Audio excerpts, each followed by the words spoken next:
Show. All right, so Rickey Smiley Morning Show is Wellness Wednesday. We got the one and only Dr. M.J. Collier this morning. Dr. Collier, good morning. Good morning, Rickey Smiley, Rock T, Special K, Gary with T, Maria Moore, and Debrat. So, Rickey, thank you once again for the opportunity to bring healthcare information to the listeners of the Rickey Smiley Morning Show.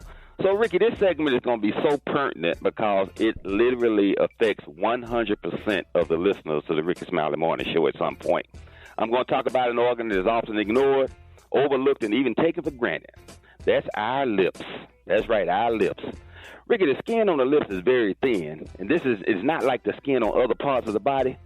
It lacks the ability to trap and hold moisture and has no oil glands. It does not have a thick layer of dead skin like the bottom of your feet or your hands, which is why our lips are so sensitive and why we enjoy kissing so much. So the question is, why do your lips get chapped, Rickey?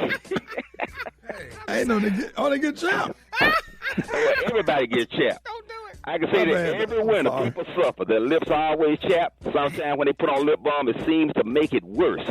In the winter especially, your lips can dry out and the skin will crack. Why do lips get dry, Rickey? Well, the lips are depending on what kind of underwear they got on. No, I'm just joking. Hey, look. The lips are exposed to air pollution, cold or hot temperatures of certain foods and drinks.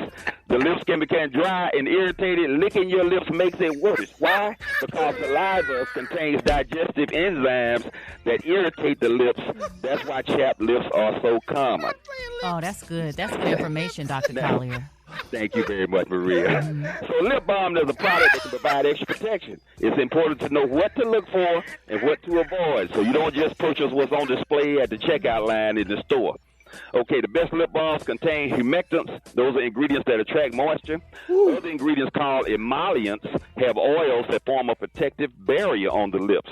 Look for products that contain petroleum, castor oil, or glycerin. Other ingredients like mineral oil, shea butter, cocoa butter, and listen to this, Brad, hemp seed oil. Hemp seed oil will help replenish chapped lips. Also, use a lip product with an SPF of 30 or higher. Hey, man, that's enough. That's enough. That's enough. One more thing, Rickey. People like the tingling sensation from camphor, peppermint oil, and menthol, but these can cause irritation. So avoid products that are scented, flavored with mint, citrus, or cinnamon. So stay hydrated. Keep those lips kissable. Let them turn the part down more than dry, cracked lips. Huh? Okay. Yeah, you don't ever want to kiss no dry, cracked lips. Never. Turn that head to the side. Get that on the cheek. And even that doesn't feel good. Hey, Dr. Collier. Yes, Dr. Maria. Collier, I do have a question for you real quick, and thank you for that very useful information about keeping our lips moisturized and healthy. See, there you go. That was really good. But I do want to ask you, on a serious note, about this measles outbreak that's happening in Florida. They confirmed a 7th case down there, and when we think of the term measles, it just seems so dated. What's going on down there? Do you know? Well, the problem with the measles outbreaks are we have anti-vaxxers. So we have young kids now who are not getting vaccinated, and so they are susceptible. You know, it's one of the routine childhood vaccinations, the measles, mumps, and rubella. Right. And so some states are now not just suggesting it, but mandating that you get it. But there are other places that don't, and for whatever reason, parents just don't take the kids in to get any vaccines, and so they are susceptible. So we're seeing renewed enthusiasm, particularly for the measles, which can have some really dangerous and poor outcomes. But we're also seeing chickenpox breaking out again, and and other childhood diseases, that even polio. We're seeing polio in children that we hadn't seen in decades. So so get your children, get their routine vaccinations. Please, parents, make sure that your children are vaccinated. Yeah, so, Dr. Collier, hold on while those hyenas not laughing. Dr. Collier, so we saw the Wendy Williams documentary the other day, and they were talking about her dealing with aphasia. So what is aphasia? Okay, that's problem speaking. And so that's usually a result of some kind of a stroke that hits the area of your brain that allows you to speak. So you just either lose the ability to think of words, or you just literally, they can't come out of your mouth because there's a disconnect between your brain and your thought patterns. And that is literally the worst case scenario, because if your brain is intact and you're thinking, but you can't say it, you can't express it, you can only give so many facial expressions. And so you know exactly what you're trying to convey, but people around you don't understand it. So that's a big problem. And I think she had problems with chapped lips, too. There you go.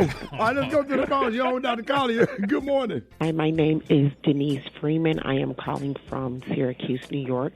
And my question is if it would be a good idea for me to take the lipo drops while I'm high blood pressure medicine, hydrochlorothiazide.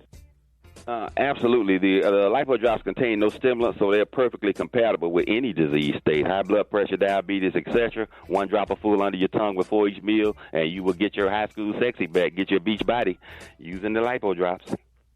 All right, John, with Dr. Collier, good morning. I'm calling from Fort Lauderdale, Florida, and my question is, I get sharp pains on the right side of my stomach, and I'm trying to figure out, could there be issues with ovaries, or what could be the possible what could be causing these possible symptoms? Well, on the right side of your body is your colon and your appendix, so it usually is associated with either one of those, but the appendix has specific signs or symptoms that are easy to diagnose, but you could have like a chronic appendicitis, but more than likely it's probably some problems with constipation. So I would say I would take a laxative to clean yourself out so that the right side of the colon, which should have liquid stool, when you get constipated, it gets solid stool, and that solid stool has to move up, come across at the level of your belly button, and then go down. And moving a solid stool up and then making it turn 90 degrees can be very uncomfortable and unpleasant. Those are really the only organs that are over there. Your liver is kind of a little higher, and you didn't mention, you said in your stomach, so I'm thinking that that's probably what the issue is. And the bottom line is that if you tried that, it gives you relief, you're good. If it doesn't, it hasn't harmed you in any way. All right, you're on with Dr. Collier. Good morning. My name is Nancy. I'm calling from Princeton, North Carolina.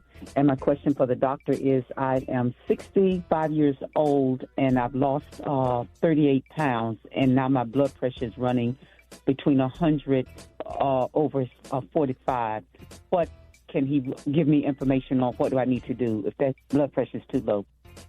Okay, if you're on blood pressure medications, you need to have that blood pressure medication adjusted. A lot of people are losing weight, and in my weight loss center, that's one of the common things. I had to do that on two separate patients yesterday, cut their medication doses in half, and sometimes take them off a blood pressure medication because they no longer need it because of the weight loss. Weight loss can help, but you can also be as skinny as a rail and still have high blood pressure off the chart because that's what happens. Okay, so Ricky, these are the opinions of Dr. M.J. Collier. Now, those are Rickey Smiley, the Rickey Smiley Morning Show cast, RS Production crew. I can be reached on all social media at ASK Dr. MJ. Go to my YouTube channel for videos on health topics. That's also ASK DRMJ. Go to my website, lipodrops.com, where you will find informational supplements that keep you wealthy. And one more thing, Ricky. Stick safe. Don't you dare go away. You listen to Dr. MJ on the Rickey Smiley Morning Show. Use that lip balm and stay hydrated. Keep those lips kissable. Yeah.